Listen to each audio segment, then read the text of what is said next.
Alors, d'abord, bien, merci d'être là, de faire cette matinale en quelque sorte. C'est toujours un peu difficile puisqu'on est dans une période effectivement très chargée de notre université. Et il est vrai que j'avais très envie de vous parler de cette aventure qu'a représenté la naissance des études théâtrales, et je suis ravie en fait qu'on puisse faire ce temps-là avec Aurélie et aussi Céline et puis des collègues qui sont d'autres universités pour raconter un peu notre histoire, parce qu'il est vrai que si nous ne racontons pas notre histoire, personne le fera mieux que nous. D'autres essayent de le faire et parfois on est un peu mari, on se dit comment il présente les choses, c'est pas comme ça tout à fait. Bon, alors prenons-nous en main et racontons un peu cette histoire. J'en suis en même temps, je suis en fait aussi un pur produit des études théâtrales de cette université.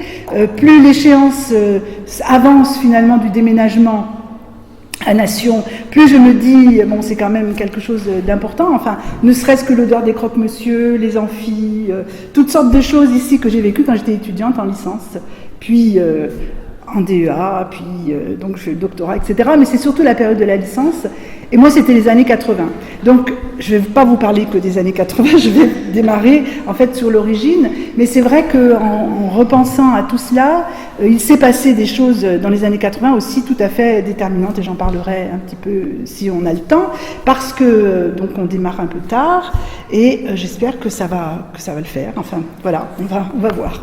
Alors la naissance des études théâtrales au sein de la faculté des lettres et sciences humaines à la Sorbonne est particulièrement liée au contexte politique qui marque la fin des années 50.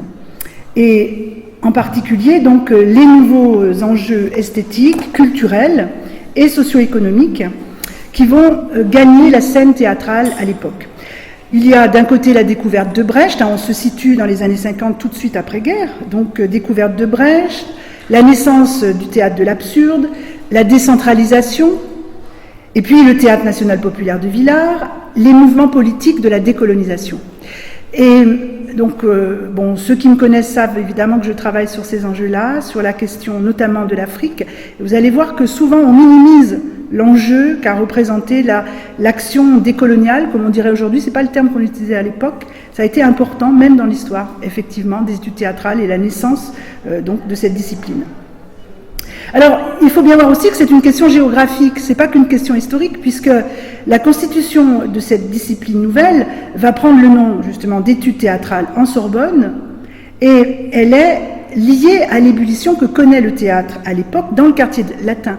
C'est-à-dire que c'est l'espace de la Sorbonne, rue de la Sorbonne, en plein quartier latin, est aussi important par rapport à l'émergence de cette discipline nouvelle. Il y a notamment l'aventure du théâtre de Babylone, qui est une invention, une folie, un rêve de Jean-Marie Serrault.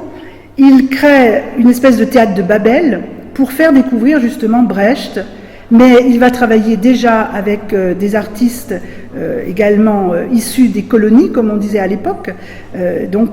L'aventure se fait de 1950 à 52, et il va travailler par exemple avec Doutasek, qu'il distribue dans les pièces de Brecht. Donc beaucoup de choses dont on parle aujourd'hui sur la présence des acteurs afro-descendants se posaient déjà dans les années 50, évidemment, avec par exemple le travail de Serrault. Alors, je ne sais pas si j'avais prévu de vous lire juste un petit passage pour vous montrer combien Jean-Marie Serrault était sensibilisé à la question des techniques du théâtre, de l'architecture. Donc, je vais voir si j'ai le temps de faire ça. Parce que, après l'aventure, effectivement, du théâtre de Babylone, il va diriger le théâtre de Lutèce. Et c'est là également qu'il fait connaître le théâtre de l'absurde, Adamov, Ionesco, Frisch, enfin toutes sortes d'auteurs, et surtout dans ces espaces, que ce soit le théâtre de Babylone, puis ensuite le théâtre de Lutèce, qu'il dirige de 54 à 64, je crois. Il fait toujours en sorte que les metteurs en scène de la nouvelle génération, les préoccupations de cette époque qui veut effectivement amener une dimension contemporaine dans le théâtre se fassent. C'est quand même important. Alors, d'ailleurs, au nom de la parité aussi, parce que je parlais de parité tout à l'heure, par contre, c'est un peu compliqué. juste techniquement, mais ça me paraît important, c'est juste un petit morceau. En fait, quand il crée le théâtre de Babylone, c'est avec Éléonore Hirth, qui va co-diriger. Et elle témoigne, elle parle de Jean-Marie Serrault, donc en ces termes, hein, elle dit combien Jean-Marie Serrault choisit un lieu pour signaler un centre d'intérêt ou faire affluer les propositions. Il ne prétend pas y régner seul, mais se plaît à susciter l'envie de confronter des points de vue, des goûts, des démarches, des opinions et des talents. Il n'essaie pas d'y abriter sa personne, mais d'y protéger l'indépendance et avec elle l'éclectisme. Alors, Jean-Marie Serrault était architecte de formation, et elle dit combien il nous a rendus conscients physiquement de l'aventure commune. Bâtir, c'est s'attacher sensoriellement à son environnement, c'est se rendre responsable de sa qualité, et désireux de son entretien, c'est faire corps avec les murs où doivent vibrer les sons, les mots, les couleurs, la lumière et les sensibilités. Construire, c'est partir d'une matière pour obtenir une forme, c'est exprimer dans l'espace une impulsion profonde, c'est réaliser une vision autant de parallèle pour l'acteur et son travail. Et Jean-Marie était donc expert dans l'utilisation de l'espace scénique. Sa dimension a toujours été très importante pour lui. Donc en particulier son décor, qui n'était jamais représentatif dans son théâtre. Pour évoquer par exemple le désert, il ne lui faut ni sable ni chameau, il faut s'envoler Amédée sur un plateau, s'envoler Amédée sur un plateau qui manque de cintre. L'incendie de l'opéra ravage sans fumée et sans flamme, les bonnets rouges renversent un régime sur un étroit praticable de bois. Cependant, aucune des inventions techniques de son temps n'est ignorée. Le développement des moyens audiovisuels fait partie intégrante de ses prévisions. Loin de les craindre, il les incorpore à tous ses projets. Ses réalisations annoncent les couleurs du futur. Et donc, il a bien conscience qu'il y a là un public en mutation. Donc, il parle énormément du public qui est particulièrement en avance sur son temps et qui a besoin d'être constamment sollicité par tous les moyens modernes. Alors, du coup, c'est bel et bien dans ce contexte-là, de l'importance des techniques du théâtre, que les choses vont se faire. En 1959, il y aura également Roger Blin, qui, par exemple, monte Les Nègres de Genet, avec la compagnie des Griots. La compagnie des Griots, c'est une compagnie qui se forme à la Sorbonne et qui est constituée, en fait, d'artistes tous issus des Antilles ou d'Afrique, qui donc souhaitent monter des textes et qui vont donc effectivement, avec l'accompagnement de Roger Blin, monter Les Nègres. Or, Jean-Marie Serrault va les accueillir au théâtre de Lutèce. Le spectacle va faire scandale et va énormément créer d'ébullition au sein du quartier latin. Donc d'un côté, dans les espaces comme le théâtre de Babylone, puis le théâtre de Lutèce, où il y a des rencontres de metteurs en scène qui parlent des techniques, qui parlent de tout cette aventure nouvelle du théâtre qui arrive, eh bien on comprend, si vous voulez, que quelque chose va finalement vibrer du côté de la Sorbonne, dans une approche différente du théâtre de ce qui se pratiquait finalement avant les années 50. Donc le développement d'une pratique théâtrale d'avant-garde dans les théâtres de la rive gauche et la découverte de nouveaux auteurs et de metteurs en scène comme Jean-Marie Serrault bien sûr, mais Antoine Bourseillet et d'autres, qui interrogent justement l'espace, la technologie nouvelle, amènent à cerner le théâtre comme un ensemble où intervient autant le texte que sa traduction scénique. En même temps, le théâtre apparaît aussi comme un espace d'engagement politique et idéologique.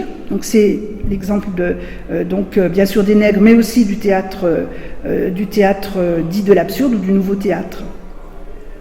Donc ce que démontrent justement ces auteurs du théâtre de l'absurde, comme Ionesco, Adamov, Beckett, Genet et d'autres, dont l'expression dramatique est en rupture avec les normes classiques. Donc l'étude du théâtre ne peut plus se faire sans se nourrir, comme le théâtre lui-même, d'un éventail d'autres approches théoriques. L'histoire, les sciences politiques, l'anthropologie, l'ethnologie, la sociologie, la philosophie, la psychanalyse, l'économie, l'architecture, les arts plastiques. Et c'est cette approche nouvelle qui se veut justement, on pourrait presque dire cannibalistique, puisqu'elle s'intéresse à toutes sortes d'autres disciplines, qui va amener finalement à une forme qui sera un champ nouveau, en tout cas les études théâtrales. Alors ce champ d'investigation voit le jour en Sorbonne, avec les premières grandes conférences qu'organise Jacques Scherer, et qui cristalliseront justement la réflexion sur le théâtre avec des professionnels, des metteurs en scène qui viennent partager leurs interrogations. C'est-à-dire que la Sorbonne va vouloir aussi, comme dans les théâtres où il y a ces moments de débat, eh bien, pouvoir amener les metteurs en scène à venir parler de théâtre. Et c'est là que Jacques Scherrer, dont vous voyez donc le portrait dans donc l'esprit aussi de notre université, vous retrouvez ces images notamment à Gaston-Bâty, c'est la salle Jacques Scherrer qui est la salle de lecture. Jacques Scherrer est donc à l'époque un professeur de littérature à l'université de la Sorbonne. Il est l'auteur, donc c'est sa thèse d'État, il a fait une grande œuvre énorme sur la dramaturgie classique en France, et il s'intéresse vraiment déjà à travers, donc dès les années 50, le livre paraît en 50, il s'intéresse toujours à la dualité de l'approche théâtrale entre le texte, mais aussi une structure externe qui permet effectivement les conditions de la représentation scénique. En 1956, il obtient à la faculté des lettres et des sciences humaines de la Sorbonne une chaire d'histoire et technique du théâtre français. Et si cette chaire d'histoire et technique du théâtre français, ça paraît curieux comme formulation, on est complètement en fait dans, je dirais, une espèce de continuité par rapport à ce que j'évoquais sur l'ambiance des théâtres de la rive gauche. Du coup, tout va commencer véritablement en 1957. Jacques Scherrer crée un centre de documentation théâtrale afin de constituer un fonds réunissant toutes sortes de documents, des enregistrements sonores, des documents iconographiques, aussi des enregistrements d'images, des photos, des affiches. Et le centre se dote bientôt d'un fonds de livres de théâtre. Alors, il récupère les doublons notamment de la bibliothèque de la Sorbonne, mais il va faire l'achat d'un ensemble de livres faisant partie de la bibliothèque Gaston-Bâty. Bâty est mort en 1952. Et du coup, ses ouvrages, alors c'est une partie de sa bibliothèque qui est vendue par la veuve donc, de Gaston-Bâty, eh bien ces ouvrages constitueront le premier fonds précieux et symbolique de cet espace de documentation. Et ce n'est pas un moindre symbole que ce soit Gaston-Bâty. Alors évidemment, je vous invite à aller voir la très très belle exposition de notre théâtrothèque Gaston-Bâty, réalisée par Céline, qui est vraiment magnifique, et vous avez un panneau concernant Gaston-Bâty. C'est que Gaston-Bâty a été le metteur en scène de l'entre-deux-guerres. Il renouvelle le théâtre, l'approche de la mise en scène, et il affirme aussi, et donc pour moi c'est là aussi quelque chose de particulièrement important, hein, le petit fil rouge de l'Afrique est toujours là, c'est qu'il va être le premier metteur en scène à monter vraiment des textes qui traitent de l'Afrique contemporaine, de l'époque coloniale. Dans les années 20, il monte les textes d'Henri René Lenormand, il fait jouer un acteur qui sera déterminant dans l'histoire des acteurs afrodescendants, des coloniaux comme on disait à l'époque, c'est Habib Benglia. Donc d'un côté, Gaston-Bâty est un metteur en scène d'avant-garde, et en même temps, il est aussi un découvreur, en tout cas, de la présence de l'Afrique sur les scènes des plateaux occidentaux, et en premier, évidemment, son théâtre, le théâtre Montparnasse, où il va monter des pièces, et même parfois partager la mise en scène, parce que vous avez des affiches où il partage la mise en scène avec Habib Benglia. Et puis, il y a également l'usage, évidemment, qui finira par attribuer à la salle qui accueille le centre de documentation théâtrale à la Sorbonne le nom de bibliothèque Gaston-Bâty.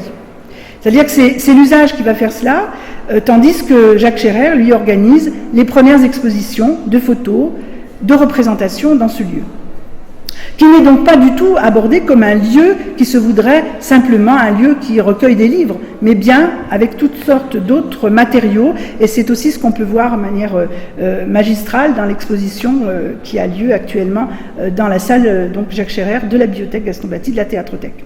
Alors l'année 59 va être déterminante. La demande de création d'un institut d'études théâtrales est portée le 13 janvier par 21 professeurs de la faculté des lettres, chacun de disciplines diverses, hein, ils ne sont pas de théâtre, et le 14 avril a lieu l'inauguration officielle du centre de documentation, dont l'Institut d'études théâtrales, dont on demande la création, est pensé comme l'émanation en fait scientifique, professorale, de recherche et d'enseignement. C'est par un arrêté, le 21 novembre 1959, que l'Institut d'études théâtrales voit finalement le jour en Sorbonne, au sein de la faculté de lettres. Donc, et dès son origine, l'Institut d'études théâtrales a pour objet, inscrit au décret en fait, de rassembler. Alors c'est vraiment le terme, donc j'avais préparé, je voulais vous lire le décret, parce que finalement, ces choses-là, c'est important de les... Donc c'est l'article numéro 2 du décret, le premier article étant la création, et le deuxième, c'est les objectifs de l'Institut, et il est dit, premièrement, coordonner et développer les études supérieures relatives au théâtre. Deuxièmement, rassembler des documents relatifs à ces études et orienter les étudiants et les chercheurs vers les autres sources de documents. Publier sous le patronage de l'Université de Paris et, selon les modalités qui seront déterminées avec son accord, des études et des recherches sur le théâtre, de coordonner et d'animer l'action des groupes étudiants existants ou d'en créer qui organisent les représentations théâtrales sous le patronage de l'Université de Paris.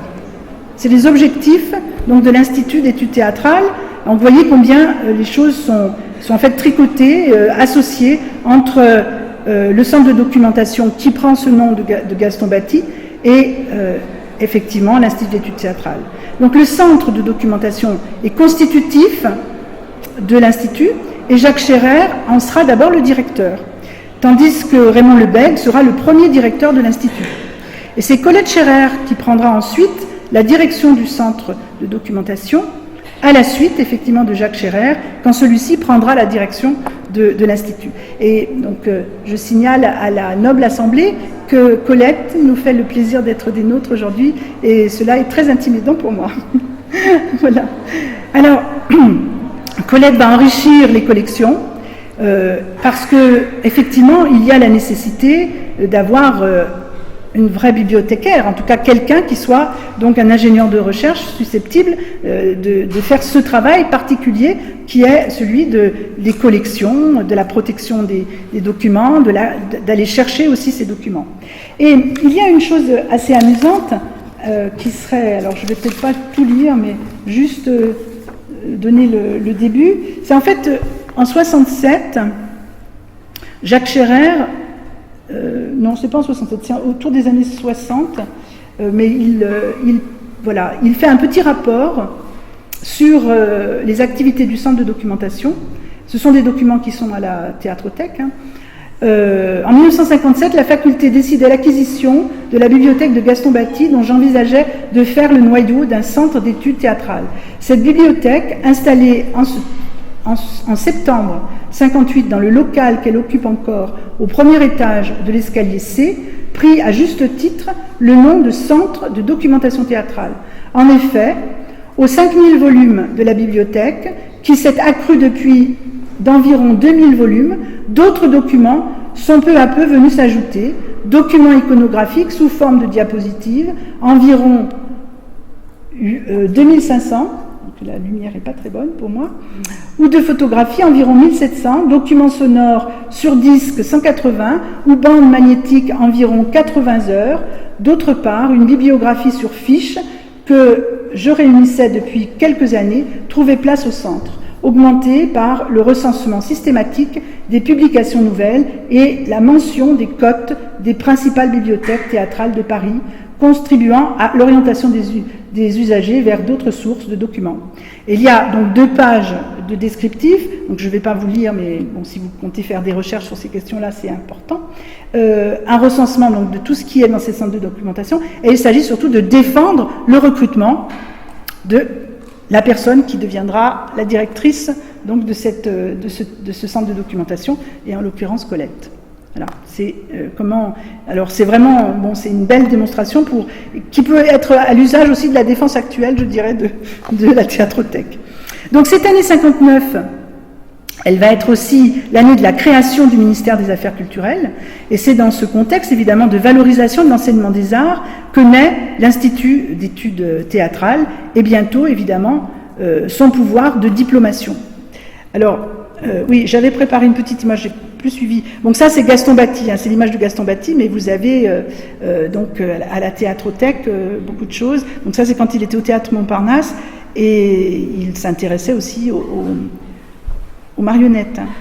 Et puis il y a alors une chose assez intéressante, c'est que quand il y a cette création de l'Institut, eh bien il va y avoir un relais dans la presse qu'on ne connaîtrait pas aujourd'hui.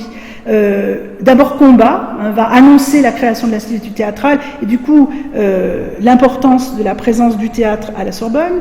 Et puis il va y avoir aussi du coup la création des diplômes. La diplomation, c'est ça, c'est-à-dire se dire qu'on va diplômer dans le domaine des études théâtrales. Et c'est par exemple Le Monde qui va annoncer, donc là c'est l'article du Monde, mais je pense que c'est pas lisible. Ah si, c'est plutôt lisible, ah si.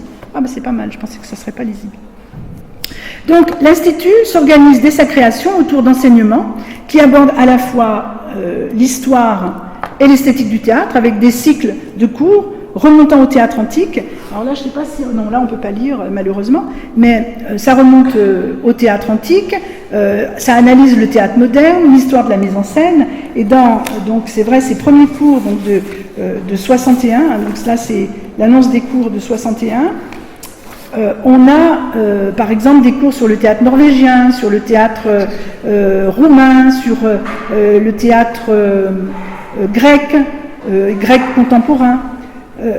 Donc toutes sortes en fait de cours sur le théâtre russe qui sont déjà à l'international.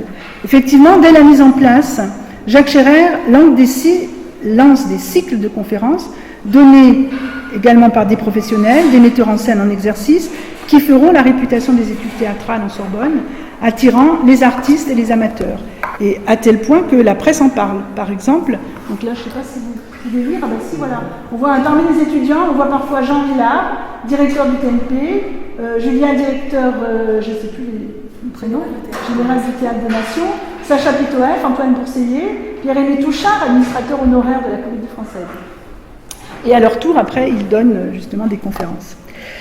Et tout cela dans une dimension internationale, donc européenne bien sûr. Le champ des études théâtrales tel que Jacques Scherrer et Raymond Lebègue l'envisageaient constituait finalement aussi une ouverture vers une certaine altérité d'abord européenne, puis ensuite, donc ça sera particulièrement important d'aller au-delà de l'Europe, d'aller en fait vers des territoires beaucoup plus lointains. Et très vite, il s'associe avec des structures comme l'INALCO, par exemple. Donc dès les débuts de l'Institut, dès 61-62, des cours sont consacrés au théâtre d'Extrême-Orient, avec l'INALCO, au théâtre chinois, au théâtre japonais, au théâtre cambodgien, au théâtre siamois, et même bientôt à des préoccupations liées en tout cas à l'Afrique subsaharienne, grâce notamment à la mission grâce à la mission de Jacques Scherrer en Afrique, puisqu'il va être mandaté par le ministère des Affaires étrangères, après donc les indépendances, pour faire un état des lieux des pratiques théâtrales en Afrique. Et il reviendra de cette mission avec un rapport en 67. Jacques Scherrer rend donc ce rapport en montrant combien il est important qu'on accompagne, en tout cas, l'écriture théâtrale contemporaine en Afrique.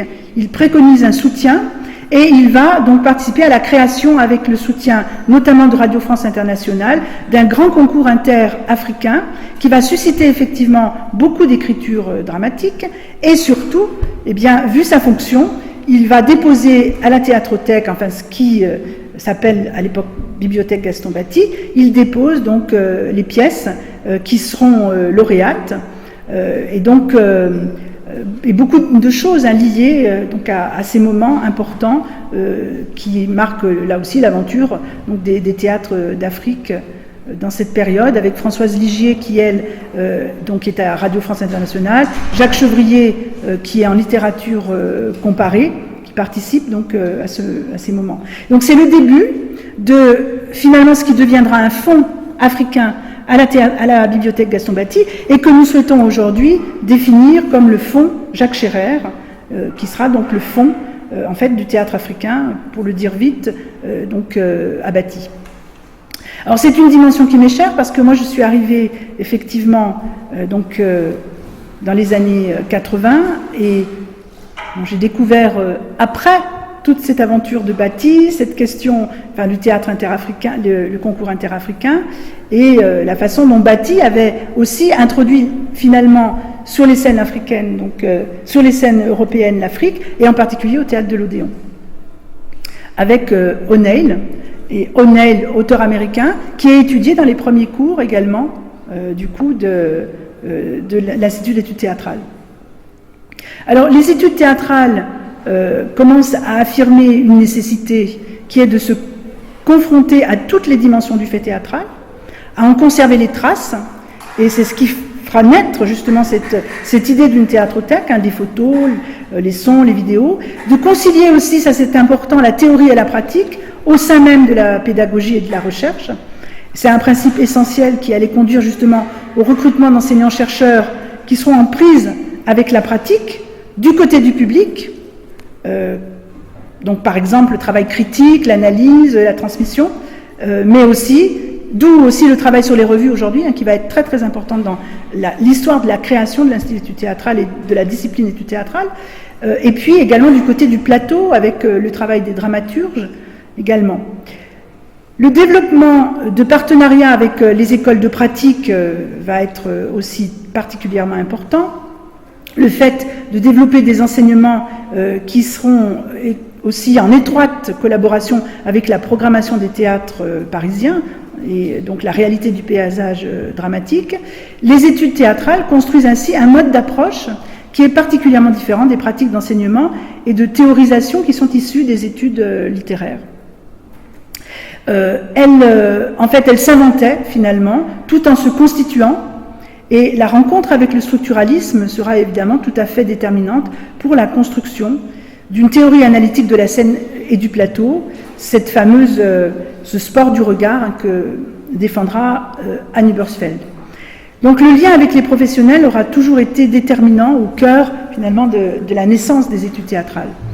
Et la Sorbonne aura été finalement à la pointe de l'investigation en créant le champ des études théâtrales, à la fois un champ de recherche nouveau, mais qui va faire école. Donc 7 ans plus tard, on aura l'équipe propre de recherche théâtrale et de musicologie au CNRS, avec donc une répartition. Eux s'intéresseront plus à l'anthropologie des spectacles, à une histoire des lieux théâtraux, et plus à la Renaissance, voire au Moyen-Âge, alors que les études théâtrales, à l'Institut d'études théâtrales, développent des enseignements qui sont du côté de la dramaturgie, de l'approche structurale, de l'espace, de la sémiologie.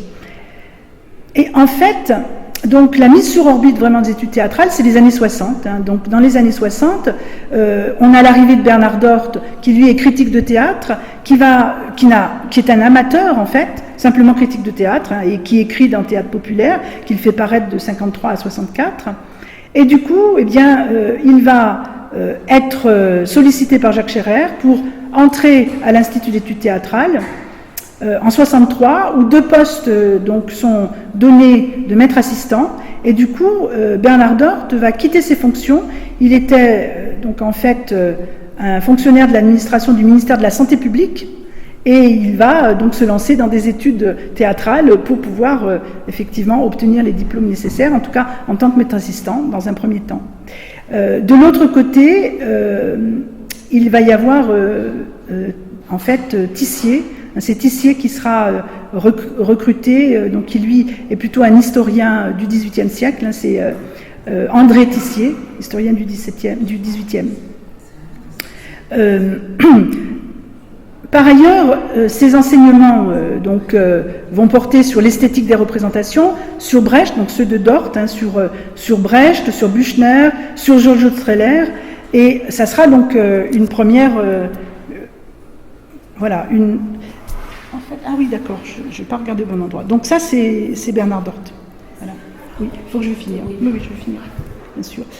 Alors, l'autre individualité importante de cette aventure qui va amener la sémiologie, c'est Annie Bursfeld, que vous voyez là.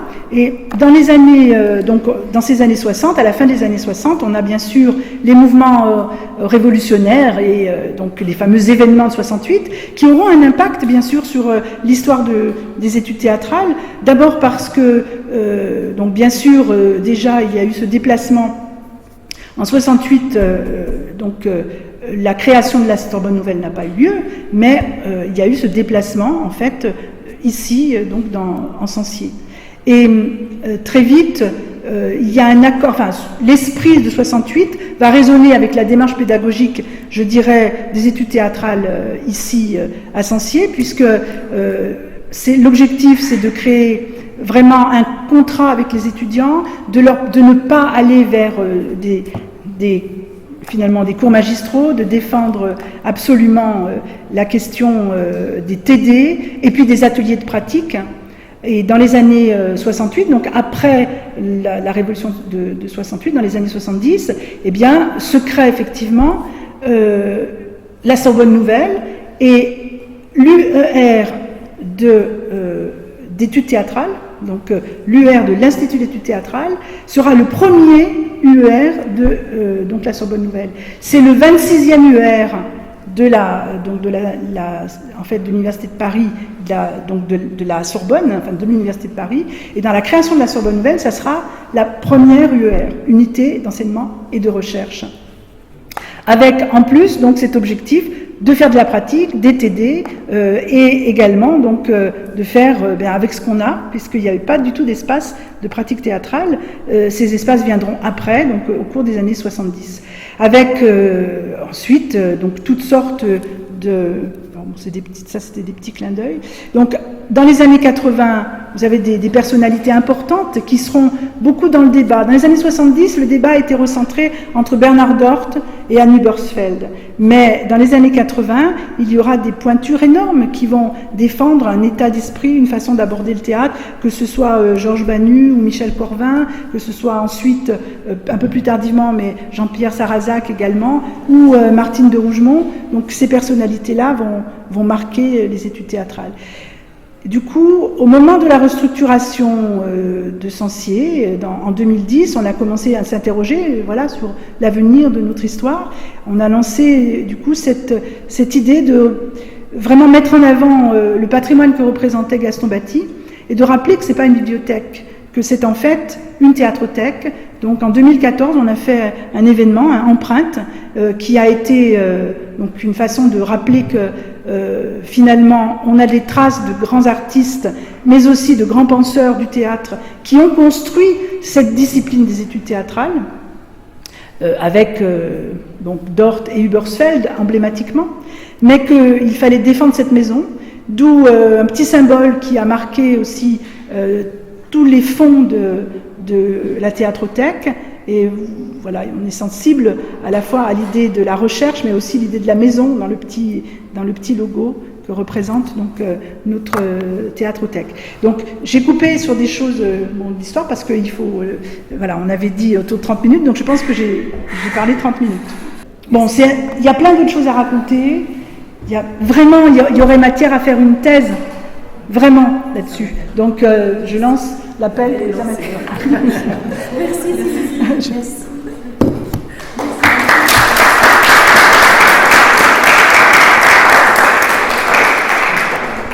Et il est quelle heure en fait? 10h20. Bon. Merci beaucoup.